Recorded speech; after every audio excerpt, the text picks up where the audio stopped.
आज खूप दिवसांनी आईने माशाची रस्साभाजी बनवली. त्यासाठी सगळ्यात आधी मासे स्वच्छ धुवून लिंबाचा रस लावून लाल तिखट, हळद आणि मीठ लावून 2 तासासाठी मॅरिनेट करून ठेवले. वाटण्यासाठी कांदा, खोबरं, आलं, लसूण, थोडासा खडा मसाला, पांढरे तीळ आणि टोमॅटो तेलावर छानपैकी परतून घ्यायचे. थंड झाल्यानंतर कोथिंबीर टाकून छानपैकी बारीक वाटण करून घ्यायचं आहे.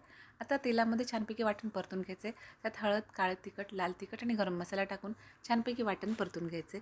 वाटणाला तेल सुटल्यानंतर याच्यामध्ये गरम पाणी टाकायचं आहे. आता हे गावाकडचे नदीतले मासे आहेत. अशा प्रकारे रस्स्यामध्येच उकळी येऊन त्याच्यामध्ये रस्स्यामध्ये पीस टाकून छानपैकी भाजी बनवायची. त्याच्यामुळे काय होतं, पीसमध्ये छानपैकी अर्क उतरतो.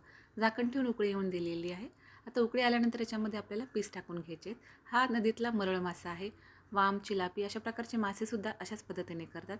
हलक्या हाताने माशाचे पीसेस टाकायचे आहेत आणि जास्त न हलवता आपल्याला लो गॅसवरच आता 3 ते 4 मिनिटासाठी छानपैकी रस्स्यामध्ये याचा माशामध्ये अर्क उतरला पाहिजे. अशा प्रकारे आपल्याला शिजवून घ्यायचं आहे. 3 ते 4 मिनिटामध्येच ही रस्साभाजी तयार होते. एकदम छान चवीला लागते. गावाकडचे मासे असल्यामुळे चव एकदम छान लागते. स्पेशली नदीतले मासे आहेत. भाकरीबरोबर एकदम छान टेस्ट लागते. नक्की ट्राय करून बघा गावाकडचे रस्साभाजी.